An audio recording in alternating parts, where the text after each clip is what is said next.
dusty attic, a forgotten trunk, and inside it, a letter from 1892 that would unravel a deadly secret and lead Eleanor Ashford straight into the path of the one man who could help her, or doom them both.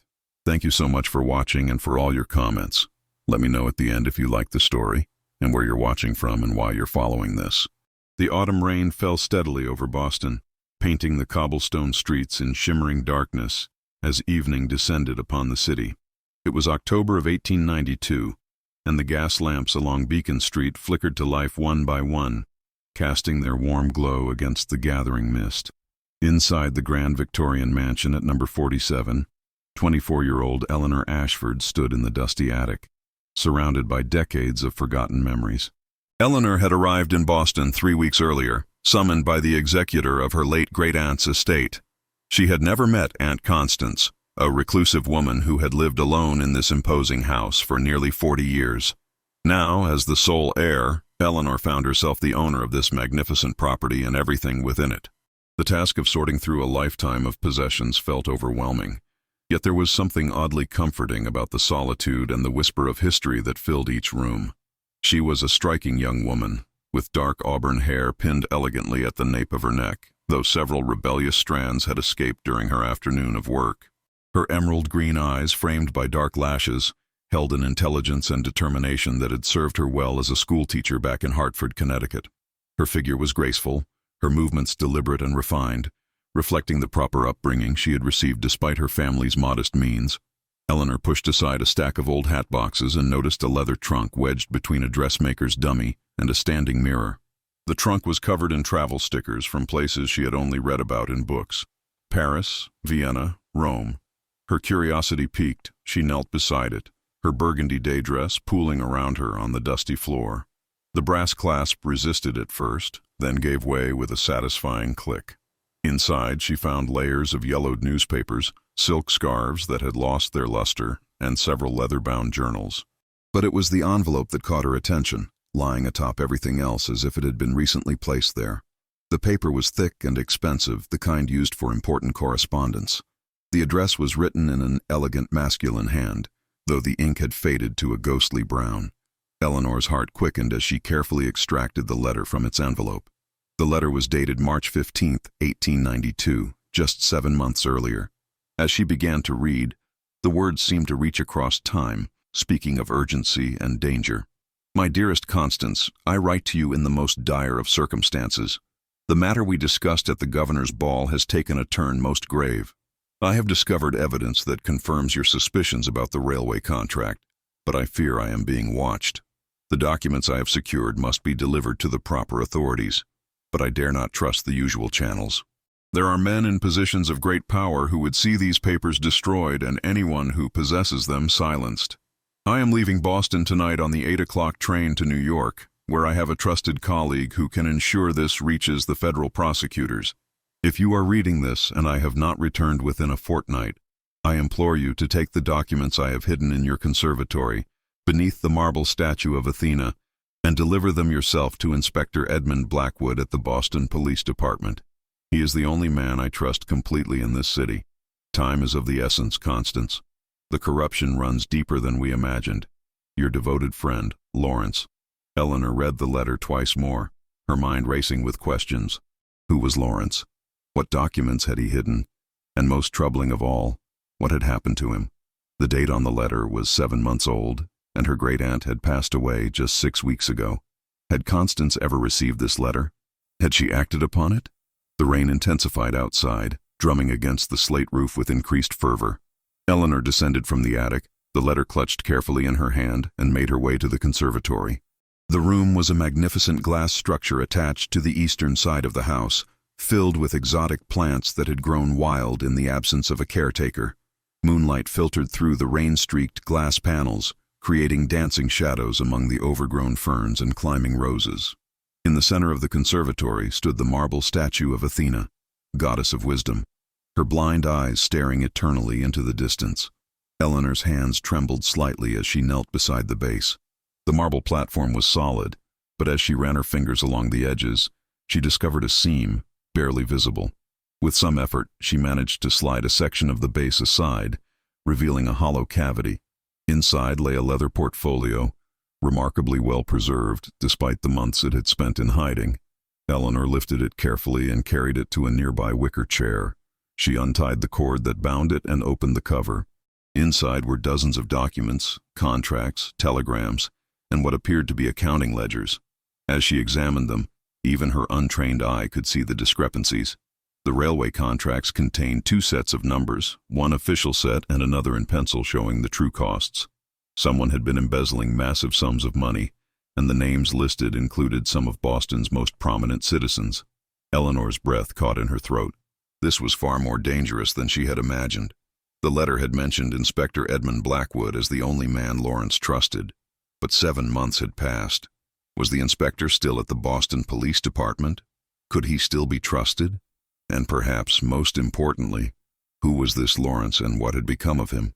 She knew she should deliver these documents immediately, but something made her hesitate. It was late evening. The rain was heavy, and she was alone in this enormous house with evidence that had potentially cost at least one person their life. Tomorrow morning she decided she would go to the police department and ask for Inspector Blackwood. That night Eleanor barely slept. She had hidden the portfolio in her bedroom, beneath a loose floorboard she had discovered. Every creak of the old house made her start, and more than once she rose to peer out the window, half expecting to see shadowy figures lurking in the garden. The rain continued its relentless assault on the city, and somewhere in the distance, she heard the mournful whistle of a train departing the station. When dawn finally broke, gray and reluctant, Eleanor dressed with care in a deep blue walking suit trimmed with black velvet. She pinned her hair up severely, added a small hat with a modest feather, and pulled on her gloves. The portfolio she wrapped in brown paper and tied with string, making it look like nothing more than a package of books or papers for business. She would take a carriage to the police department on Pemberton Square. The rain had diminished to a light drizzle by the time Eleanor's hired carriage pulled up in front of the imposing granite building that housed the Boston Police Department. The structure was relatively new, built in the modern style with tall windows and commanding columns. Officers in their dark blue uniforms came and went through the main entrance, and Eleanor felt a flutter of nervousness as she stepped down from the carriage, the wrapped portfolio tucked under her arm. Inside, the building buzzed with activity. The main hall echoed with voices, footsteps, and the occasional ring of a telephone, that modern marvel that still seemed magical to Eleanor. A sergeant sat at a tall desk near the entrance, reviewing papers with a bored expression. Eleanor approached, summoning her courage. "Excuse me, sir. I am looking for Inspector Edmund Blackwood. Is he available?" The sergeant looked up, his weathered face showing surprise at seeing a young woman of obvious breeding standing before him. "Inspector Blackwood, may I ask what this is regarding, miss?" "It is a private matter," Eleanor said, keeping her voice steady, "but it is quite urgent. I have information regarding a case that may be of significant importance." The sergeant studied her for a moment, then nodded slowly. "3rd floor, last office on the right. But I should warn you, the inspector is not known for his patience with interruptions." Eleanor thanked him and climbed the wide staircase, her heels clicking against the marble steps. The 3rd floor was quieter, with a long corridor lined with frosted glass doors bearing the names and titles of various detectives and inspectors. At the end of the hall, she found the door marked Inspector E. Blackwood, Criminal Investigations. She knocked twice, firmly but politely. "Enter," came a deep voice from within. Eleanor opened the door and stepped into an office that was surprisingly orderly given the chaos she had witnessed below. Bookshelves lined 2 walls, filled with legal volumes, case files, and what appeared to be scientific texts. A large desk dominated the room, its surface covered with neat stacks of papers, a telephone, and several framed photographs. Behind the desk, rising from his chair, was Inspector Edmund Blackwood. He was tall, easily over 6 feet, with broad shoulders that filled his dark suit jacket impressively. His age she guessed to be around 30, perhaps a year or 2 more. His hair was dark, almost black, worn slightly longer than was fashionable, and his eyes were a striking gray that seemed to take in everything about her in a single glance. His face was handsome in a rugged way, with strong features, a firm jaw, and a slight scar above his right eyebrow that suggested a history of danger. Despite his youth, there was an air of authority about him, a quiet confidence that came from competence rather than arrogance. "Inspector Blackwood?" Eleanor asked, though she already knew the answer. "I am he replied, his voice resonant and measured. "And you are?" "My name is Eleanor Ashford. I have recently inherited my great-aunt's estate on Beacon Street. Constance Ashford. I believe you may have known her, or at least someone who was acquainted with her asked that she contact you regarding a matter of great importance." Blackwood's expression shifted almost imperceptibly, a flash of recognition crossing his features. "Constance Ashford. Yes, I knew of her, though we never met personally. Please, Miss Ashford, have a seat." He gestured to one of the leather chairs facing his desk, and Eleanor sat, placing the wrapped portfolio carefully on her lap. Blackwood resumed his seat, leaning back slightly, his gray eyes fixed upon her with an intensity that was both disconcerting and oddly reassuring. "I found something yesterday," Eleanor began, choosing her words carefully. "A letter, dated March of this year, addressed to my great-aunt. It was written by someone named Lawrence, and it spoke of documents that needed to be delivered to you specifically. Documents concerning corruption in the railway contracts." Blackwood sat forward abruptly, all casual demeanor vanishing. "Lawrence Whitmore," he said quietly. "He disappeared 7 months ago, shortly after writing that letter, I imagine. We have been searching for him ever since, but it is as if he vanished into thin air. Where did you find this letter, Miss Ashford?" "In the attic of my great-aunt's house, and I found these as well, hidden where Lawrence said they would be." She unwrapped the portfolio and slid it across the desk.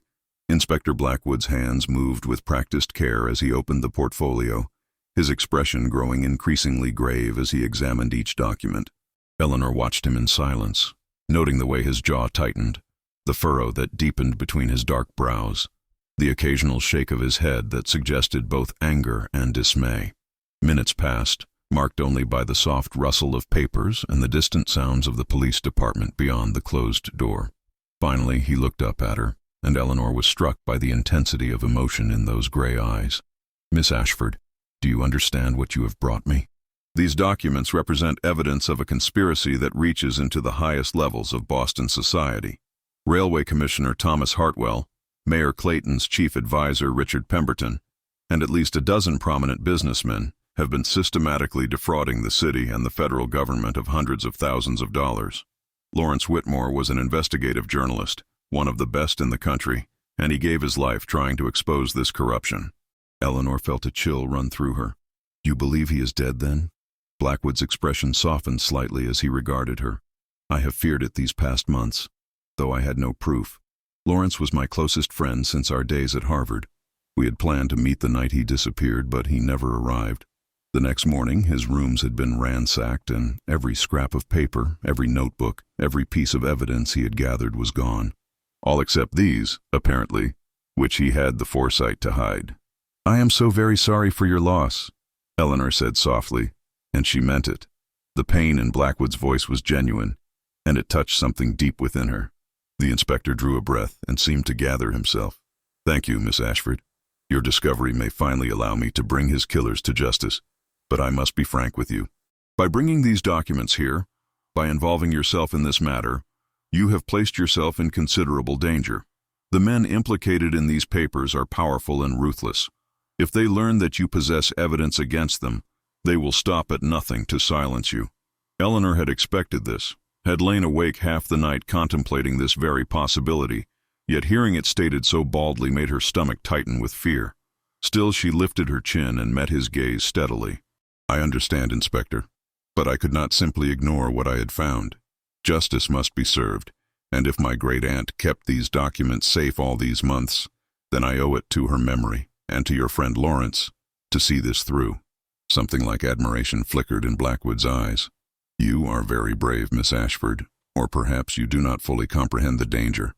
These men have already committed murder. They will not hesitate to do so again." "Then what would you have me do?" Eleanor asked. "Return to the mansion and pretend I found nothing? Destroy the evidence and allow corruption to flourish? I may be merely a schoolteacher from Connecticut, Inspector, but I was raised to believe that right must prevail over wrong, regardless of the personal cost." Blackwood stood and moved to the window, his tall frame silhouetted against the gray morning light. He was silent for a long moment, and Eleanor could see the tension in his shoulders, the way his hands clasped behind his back. When he finally spoke, his voice was thoughtful, measured. "There is a way, perhaps, that we might proceed safely, but it will require your cooperation and your trust. These documents alone, while damning, may not be sufficient to secure convictions. We need corroborating evidence, testimony from others involved, or better yet, we need to catch these men in the act of their conspiracy. I have been investigating this case for months, but without concrete proof, I have been unable to move against them. Now, with these papers, I have the foundation I need, but I must move carefully, strategically. He turned back to face her, and Eleanor was struck again by how handsome he was, but also by the intelligence that shone in those remarkable eyes. This was a man who thought deeply, who planned meticulously, who would not act rashly despite the obvious passion he felt for justice. "What would you need me to do?" Eleanor asked. Blackwood returned to his desk and sat down, leaning forward with his elbows resting on the polished wood. "First, you must tell no one about these documents or about coming here today. Second, you should continue to sort through your great-aunt's estate as if nothing unusual has happened. It is possible that among her papers there may be other correspondence from Lawrence, or perhaps notes that Constance herself made. Your aunt was an intelligent woman by all accounts. She may have conducted her own investigation or gathered additional information. Third, and this is most important, if anyone approaches you asking questions about your aunt's papers or belongings, you must contact me immediately. Do not engage with them, do not answer their questions, simply send word to me at once." Eleanor nodded, committing each instruction to memory. "I can do all of that, Inspector, but surely there is more I can do to help. I want to see justice done for your friend and for my aunt, who clearly was working with him on this investigation." A slight smile touched Blackwood's lips, the first she had seen from him, and it transformed his serious face into something warmer, more approachable. "I believe you would make a formidable investigator yourself, Miss Ashford. Very well. I will need to visit your great-aunt's house, to examine the scene where you found the letter, and to search for any additional evidence. Would this afternoon be convenient? I can come discreetly, without uniform or official vehicle, so as not to draw attention." "This afternoon would be perfectly suitable," Eleanor replied, feeling a flutter of something she could not quite name. Was it excitement at the prospect of helping solve this mystery? Or was it something else? Something to do with the way Inspector Blackwood was looking at her now, with a combination of professional interest and something warmer, more personal. They arranged for him to call at 3 o'clock, and Eleanor rose to leave. As she reached the door, Blackwood spoke again. "Miss Ashford, I want you to know that I will do everything in my power to keep you safe. You have my word on that." Eleanor turned back to look at him, and their eyes met and held for a long moment. "I believe you, Inspector Blackwood. I will see you this afternoon." The carriage ride back to Beacon Street seemed to pass in a blur.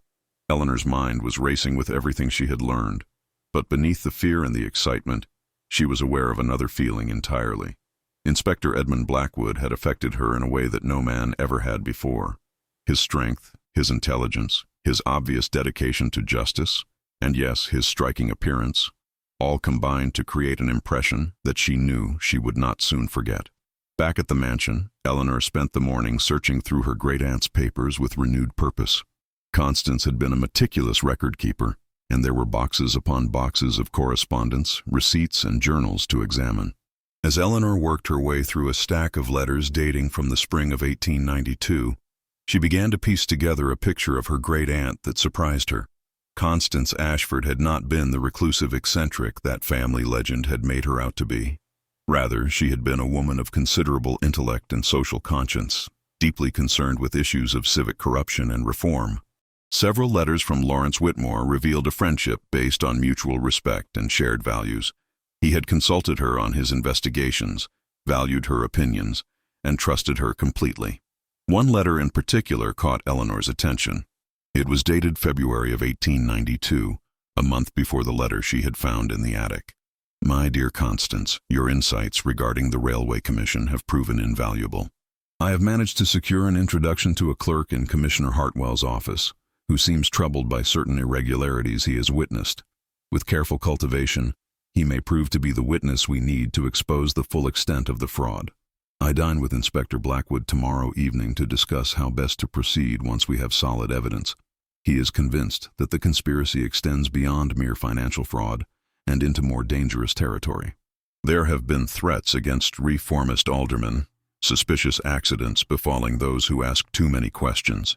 We must be exceedingly careful. Yet we must also act before more harm is done. Your friend in truth, Lawrence. Eleanor set the letter aside carefully, her heart aching for the brave journalist who had paid with his life for his pursuit of justice. She continued searching and found a journal that her great-aunt had kept during the spring and early summer of 1892. The entries were brief but illuminating. March 16th, the day after Lawrence's letter about the hidden documents, Constance had written, "Lawrence has departed for New York with evidence of the conspiracy. He entrusted to me the copies of the most damning documents, hidden as he instructed. I pray for his safe return. If he does not come back, I must find the courage to act in his stead." April 2nd. No word from Lawrence for more than 2 weeks. I have sent inquiries to his newspaper, but they claim to know nothing of his whereabouts. Inspector Blackwood came to see me today. He is deeply worried and has begun an official investigation into Lawrence's disappearance. I showed him Lawrence's letter but not the documents themselves. Something in my heart tells me to wait, to be certain of whom to trust. April 30th. Inspector Blackwood came again today. He has discovered that Lawrence never arrived in New York, or if he did, he left no trace. The railway station records show he purchased a ticket, but beyond that, nothing. The inspector is convinced of foul play, but without evidence or a body, he cannot proceed with a criminal investigation. I asked him about the men Lawrence suspected.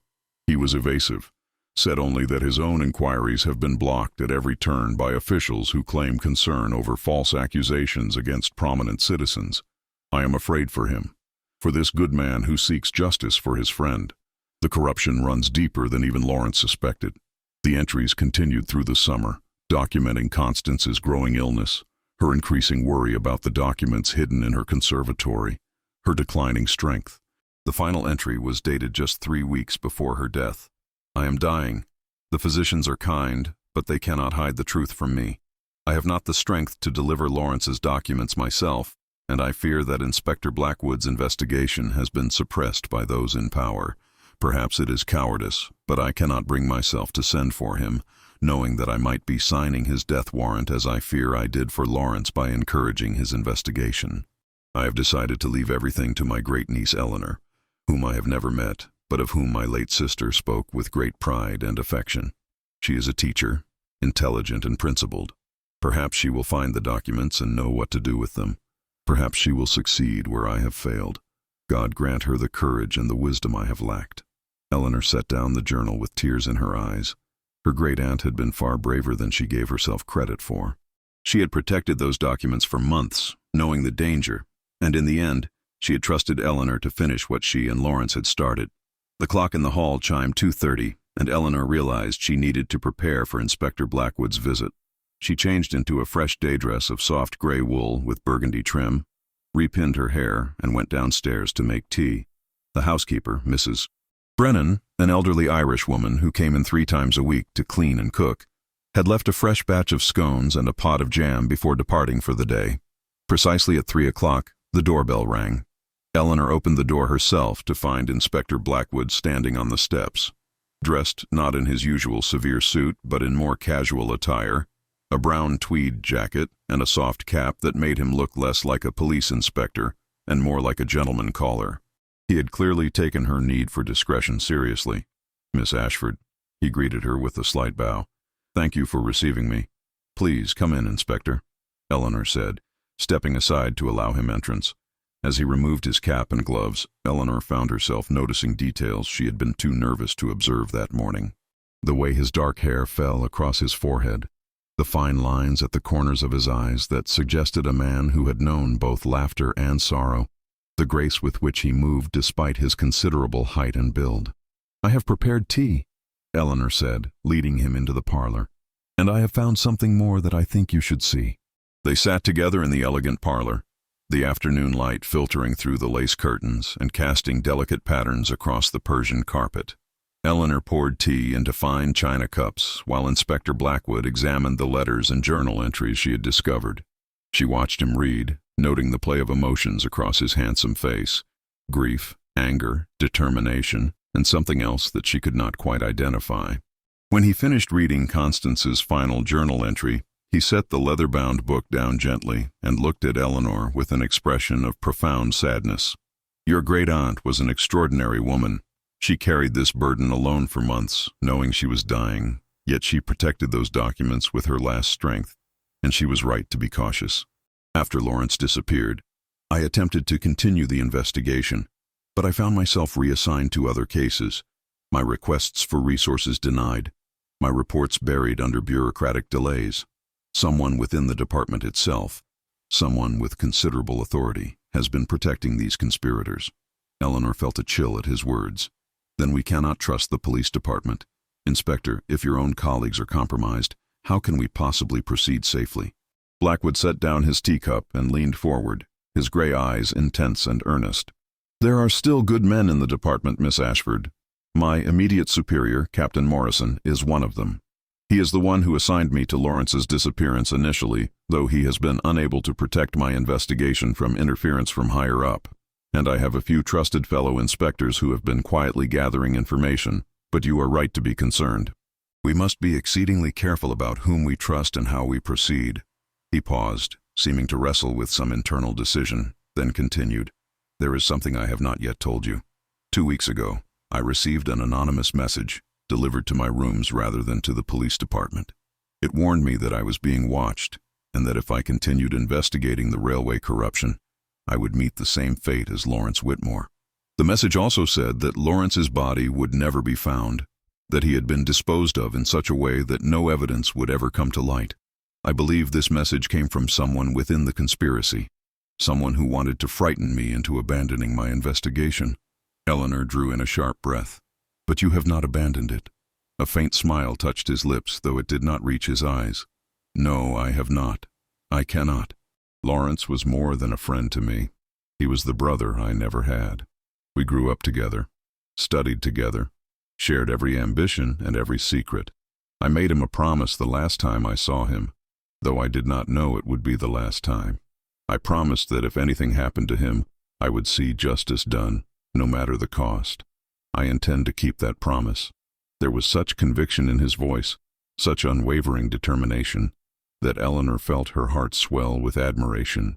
This was a man of true honor, the kind of man she had only read about in novels. And yet here he sat, real and solid and achingly human, fighting against corruption that threatened to destroy him, just as it had destroyed his friend. Then let me help you, Eleanor said firmly. I have read my aunt's journals. I know that she wanted to act but was prevented by her failing health. I am young and strong, and I have every right to be sorting through this house and its contents. If there are more clues here, more evidence hidden away, I can find them. And no one would suspect a newly arrived heiress of being involved in a police investigation. Blackwood studied her for a long moment, and Eleanor met his gaze without flinching, though she felt the intensity of his scrutiny like a physical touch. Finally, he nodded slowly. Very well, Miss Ashford, but only under certain conditions. First, you will never put yourself in direct danger. If you discover anything significant, you will contact me immediately and let me handle it. Second, you will take precautions for your safety. I would feel more comfortable if you were not alone in this house at night. Is there a friend or relation who could stay with you? Eleanor considered this. I have a cousin, Margaret, who lives in Cambridge. She is a widow and has spoken of visiting me. I could invite her to stay for a few weeks. She would be good company and her presence would seem perfectly natural. Excellent. Please do so at once. And third, if at any time you feel you are in danger or that you are being watched or followed, you must leave immediately and come to me.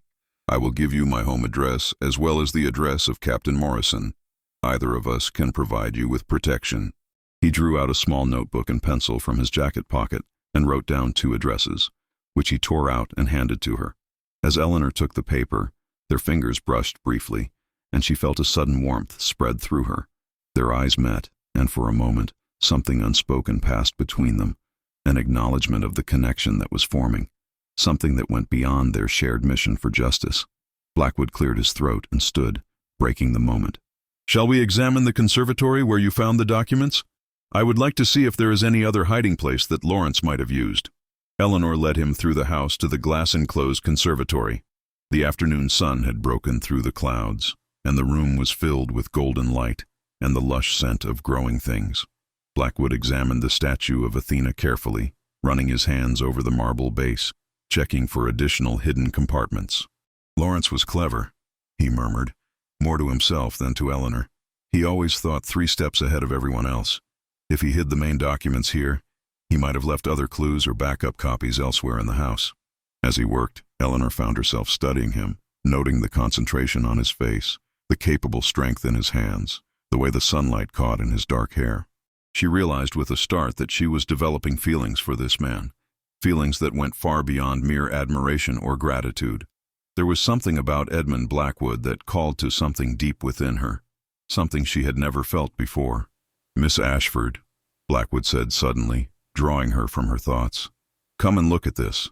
She moved to his side and he pointed to a small notation carved into the base of the statue, so tiny and subtle that it was nearly invisible. It appeared to be a series of numbers, 17, 8, 23, 14. "What does it mean?" Eleanor asked. Blackwood frowned thoughtfully.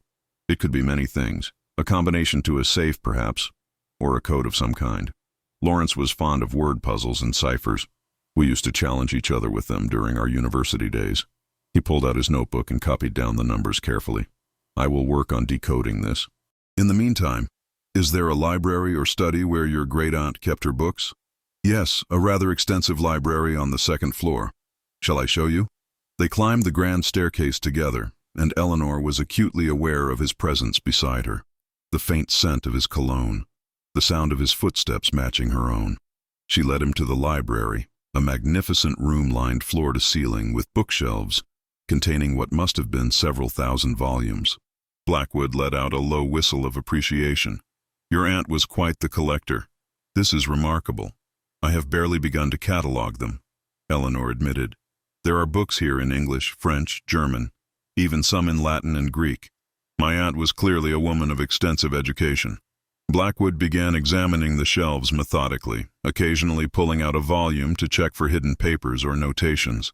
Eleanor joined him, and they worked in comfortable silence for nearly an hour. Finally, Blackwood made a sound of satisfaction.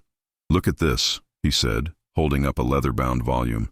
"It is a collection of Greek philosophy, Plato's Republic. But see here." He opened the book to reveal that the pages had been hollowed out, creating a hidden compartment. Inside was a small bundle of papers tied with string. With careful hands, Blackwood untied the string and unfolded the papers. They were copies of telegrams, dated from February through March of 1892, documenting communications between Commissioner Hartwell and various contractors. The telegrams confirmed what the earlier documents had suggested.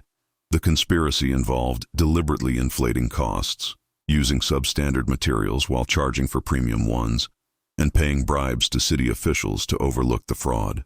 "This is exactly what we needed," Blackwood said, his voice tight with controlled excitement. "These telegrams provide a direct link between the conspirators and their criminal activities. Combined with the contracts and ledgers you found earlier, we now have enough evidence to bring charges." But as he continued examining the papers, his expression grew darker. At the bottom of the stack was a telegram that made his jaw clench with barely suppressed rage. It was dated March 16, 1892, the day after Lawrence had hidden the documents.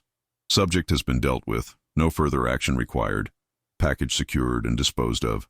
Confirm receipt and additional payment." "They killed him," Blackwood said, his voice rough with emotion.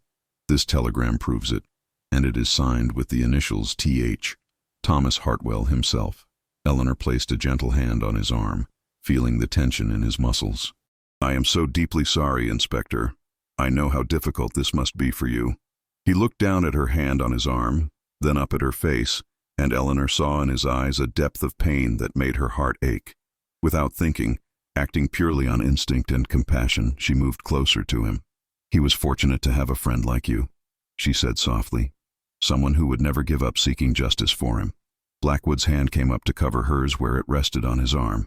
"And Lawrence was fortunate that his final clues fell into the hands of someone as brave and determined as you, Miss Ashford. I believe he would have liked you very much." They stood there for a moment, close enough that Eleanor could feel the warmth radiating from him, could see the fine details of his gray eyes, the slight stubble along his jaw that suggested he had been working since very early that morning. The air between them seemed charged with possibility, with the promise of something neither of them had been looking for but both were beginning to recognize. The moment was broken by the sound of the front door opening and Mrs. Brennan's voice calling out, "Miss Ashford, I have come back to prepare your supper." Eleanor and Blackwood stepped apart, both somewhat flustered. Blackwood gathered up the papers and the hollowed book carefully. "I should go," he said quietly. "I need to take these to Captain Morrison and begin preparing our case. But Miss Ashford, Eleanor, if I may be so bold, I want you to know that meeting you has given me renewed hope that we can bring these men to justice. Your courage and your commitment to what is right have touched me deeply." Eleanor felt her cheeks warm at his use of her given name, at the sincerity in his voice. "And you, Inspector Blackwood, Edmund, have shown me what true honor and dedication look like. I am glad that fate brought us together, even under such grave circumstances." He smiled then, a genuine smile that transformed his serious face and made him look younger, less burdened. "As am I. I will call on you tomorrow evening, if that is acceptable, to discuss our next steps. And please, do send for your cousin as soon as possible. I will not rest easy until I know you have someone here with you." "I will send a telegram to Margaret this very afternoon," Eleanor promised. She walked him to the door, and as he took his leave, their hands clasped briefly, a touch that seemed to convey more than words could express. Eleanor watched from the doorway as he walked down Beacon Street, his tall figure gradually disappearing into the gathering dusk. Only when he was completely out of sight did she close the door and lean against it, her heart racing. She had come to Boston expecting nothing more than to settle an estate and return to her quiet life in Hartford. Instead, she had found mystery, danger, purpose, and something else entirely, something that felt like the beginning of love. The thought both thrilled and frightened her. She barely knew Edmund Blackwood, and yet she felt as though she had known him forever, as though they were meant to find each other. That evening after Mrs. Brennan had served dinner and departed, Eleanor sat at the escritoire in the parlor and composed a telegram to her cousin Margaret, asking her to come stay as soon as possible. The following week unfolded with a peculiar mixture of tension and anticipation.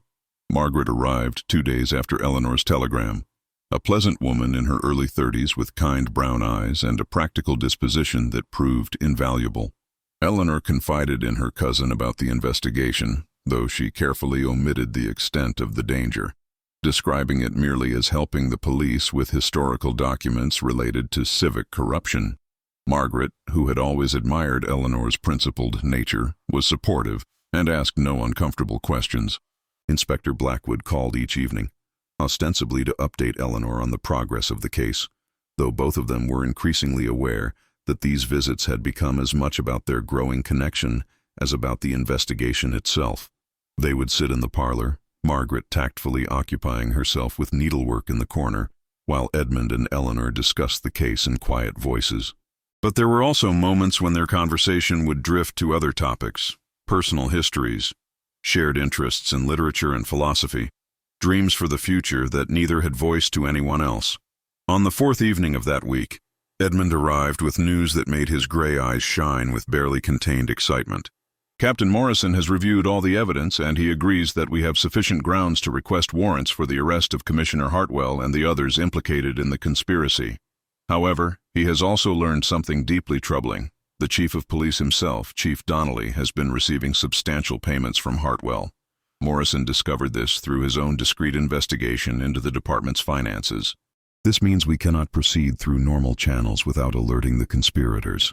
Eleanor felt her stomach tighten with apprehension. Then what can be done? If even the Chief of Police is involved, surely the conspiracy has won. Edmund shook his head firmly, moving his chair closer to hers and lowering his voice further. Margaret, sensing the gravity of the discussion, quietly excused herself and left the room. Once they were alone, Edmund took Eleanor's hand in his, a gesture that had become natural between them over the past few days. "Captain Morrison has contacted the federal prosecutors directly," he explained, his thumb unconsciously stroking the back of her hand. "The railway fraud involves federal funds and interstate commerce, which gives the federal government jurisdiction. Tomorrow afternoon, federal marshals will arrive in Boston with warrants signed by a federal judge. They will arrest Hartwell, Pemberton, and the others simultaneously, giving them no opportunity to warn each other or destroy evidence. Morrison and I will assist in the operation, along with several other trusted officers." "That is wonderful news," Eleanor said, though she could not shake a feeling of unease. "But Edmund, if Chief Donnelly is involved, will he not learn of this plan and warn the conspirators?" "The federal prosecutors are keeping the operation secret until the very moment it begins. Even Captain Morrison only learned the exact timing this morning. Chief Donnelly will have no advance warning. He paused, his expression growing more serious. Eleanor, there is something else. The numbers we found carved on the statue, I finally decoded them. Lawrence used a system we invented as students, where each number corresponds to a letter based on its position in a specific Greek text we both knew well. The numbers spell out a name, Donnelly. Eleanor's eyes widened. Lawrence knew that the chief of police was involved? More than that. I believe Lawrence discovered that Donnelly was the one orchestrating the entire conspiracy. Hartwell and the others were merely the visible participants, but Donnelly was the true architect, using his position to ensure that any investigations were quashed, any witnesses intimidated, any evidence suppressed. When Lawrence uncovered this, he became too dangerous to be allowed to live. The implications were staggering. Eleanor squeezed Edmund's hand, drawing strength from his presence. Then tomorrow, when the arrests are made, justice will finally be served not only for Lawrence and my aunt, but for every citizen who has been betrayed by those sworn to protect them. Edmund's other hand came up to cup her cheek gently, his gray eyes searching hers with an intensity that made her breath catch. Eleanor, these past days with you have meant more to me than I can properly express. When I lost Lawrence, I believed I would never again feel hope or joy or connection with another person. You have proven me wrong in the most wonderful way.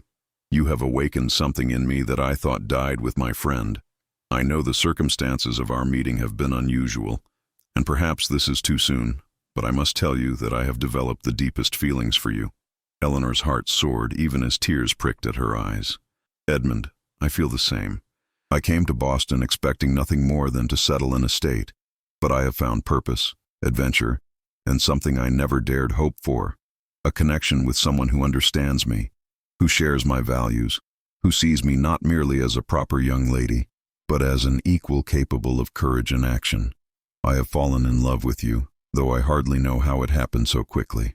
When something is right, time becomes irrelevant, Edmund said softly, and then he was leaning toward her, and she was rising to meet him, and their lips touched in a kiss that was both gentle and filled with promise. It was Eleanor's first kiss, and it was everything the romantic novels had promised and more, a perfect moment of connection that seemed to stop time itself. When they finally drew apart, both slightly breathless, Edmund rested his forehead against hers. After tomorrow, when this is finished, I want to court you properly, Eleanor Ashford. I want to take you to the theater and to dinner, to introduce you to society as the woman I intend to marry, if you will have me. I know I am merely a police inspector without great wealth or social standing, but I can offer you my whole heart, my unwavering devotion, and a life of partnership and mutual respect. You are everything I could ever want, Eleanor whispered. And yes, I will marry you, Edmund Blackwood, when the time is right. I will be honored to be your wife. They kissed again, longer this time, and when Margaret discreetly coughed from the hallway to announce her return, they separated with flushed cheeks and bright eyes, looking very much like what they were, two people newly in love. The next day seemed to crawl by with agonizing slowness. Edmund had sent word that the arrests would take place at 4 o'clock in the afternoon, when the conspirators would all be in their respective offices, unsuspecting.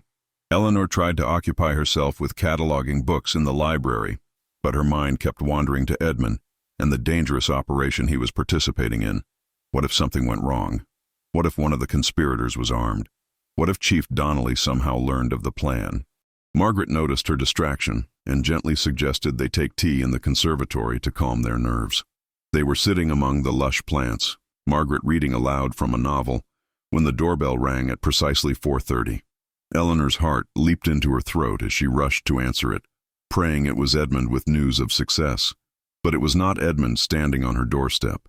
It was Chief Donnelly himself, flanked by 2 officers Eleanor did not recognize. Donnelly was a heavy-set man in his 50s with a florid face and cold blue eyes. He smiled at Eleanor, but there was no warmth in the expression. "Miss Ashford, I presume? I am Chief Donnelly of the Boston Police. I wonder if I might have a word with you regarding some documents that have come into your possession." Eleanor's blood ran cold. How did he know? The operation was supposed to be secret until the arrests were made. Had something gone terribly wrong? She forced herself to remain calm, to show no fear. "I am afraid I do not know what you are referring to, Chief Donnelly. I am merely settling my great-aunt's estate." There are many documents here, of course, but nothing that would be of interest to the police. Donnelly's smile widened, becoming almost predatory. Come now, Miss Ashford. Let us not play games. Inspector Blackwood has been seen visiting this house regularly.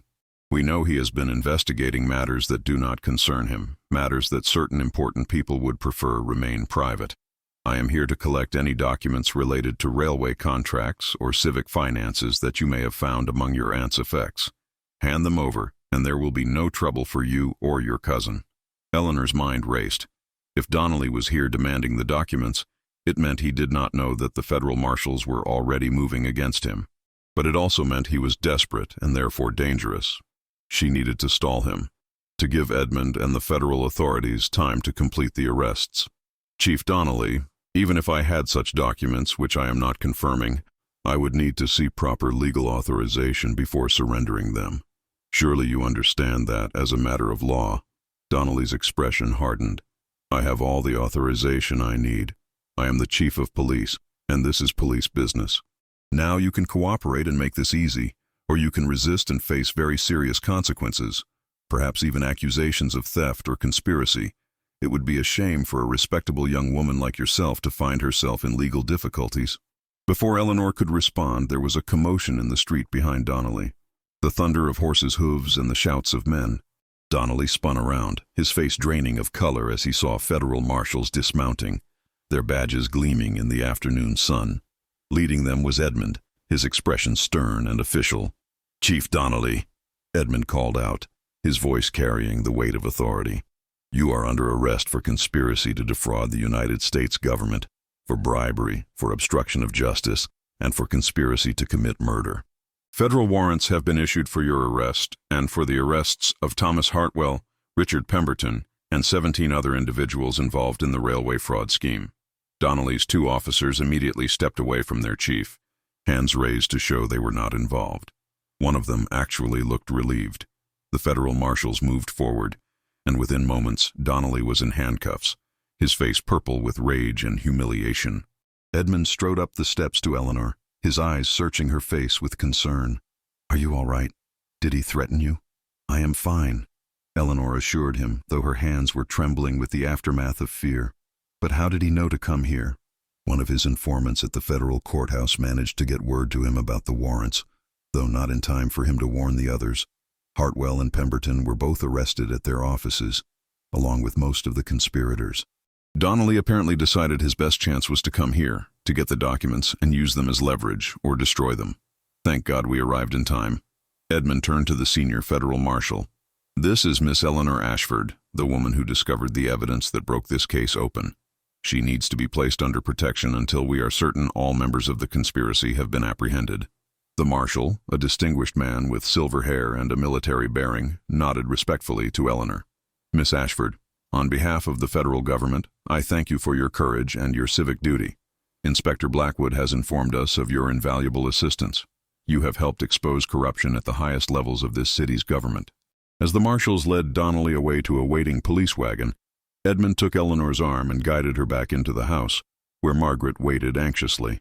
Once inside, with the door closed against the curious onlookers gathering on the street, Edmund pulled Eleanor into his arms. When I learned that Donnelly had gotten wind of the arrests and might come here, I have never known such fear, he said against her hair. The thought of you in danger, of possibly losing you, it made me realize even more clearly how much you mean to me. Eleanor held him tightly, breathing in his familiar scent, feeling the solid strength of him. It is over now. Justice has been served. Lawrence and Aunt Constance can rest in peace. Yes, Edmund agreed, pulling back slightly to look into her eyes. And now we can begin our future together, without shadows or secrets, just 2 people who found each other in the most unexpected way. The following weeks were a whirlwind of activity.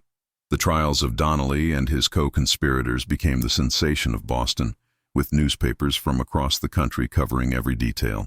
Eleanor was called to testify about how she had discovered the documents, and her poise and clarity on the witness stand earned her widespread admiration.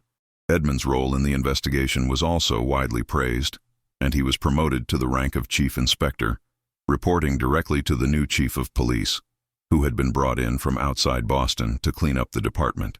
Throughout it all, Edmund and Eleanor's courtship continued, now openly and with society's full approval. He took her to the theater, to concerts, to dinners at the finest restaurants. They walked together through the public garden, attended lectures at the Athenaeum, and spent quiet evenings in the parlor on Beacon Street, talking about everything and nothing, learning each other's hearts and minds. Margaret, delighted by the romance she had witnessed from its beginning, took it upon herself to help Eleanor prepare for the wedding that everyone knew was coming. She hired seamstresses, consulted with caterers, and made sure that Eleanor's transition from Connecticut schoolteacher to the wife of one of Boston's most respected law enforcement officials would be seamless. 3 months after the day of the arrests, on a crisp January morning with snow falling gently outside, Edmund and Eleanor stood before a minister in the parlor of the Beacon Street mansion. Margaret served as matron of honor, and Captain Morrison stood as Edmund's best man. The ceremony was small and intimate, attended only by close friends and a few reformed members of the police department who had proven their integrity during the investigation. As Eleanor spoke her vows, looking into Edmund's gray eyes that had become so dear to her, she reflected on the remarkable journey that had brought them together. A lost letter from 1892 had led her not only to justice for those who had been wronged, but also to the love of her life. Lawrence Whitmore's sacrifice had not been in vain. His determination to expose corruption had ultimately led to its destruction and had brought together two souls who were meant to find each other. When Edmund slipped the gold wedding band onto her finger, his hand steady and sure, Eleanor felt a sense of completeness she had never known before. This was what her great-aunt Constance had hoped for when she left everything to her unknown great-niece. Not just the resolution of a mystery, but the beginning of a new chapter, one filled with love, partnership, and purpose. "I love you, Eleanor Blackwood," Edmund whispered, as the minister pronounced them husband and wife. "And I love you, Edmund, with all my heart," Eleanor replied. And then they kissed as husband and wife for the first time, sealing their commitment before God and their loved ones. The reception that followed was joyous, filled with laughter and music and toasts to the future. As evening fell and the guests began to depart, Edmund and Eleanor stood at the window of the parlor, his arm around her waist, watching the snow continue its gentle descent over the city. "Do you think Lawrence would approve?"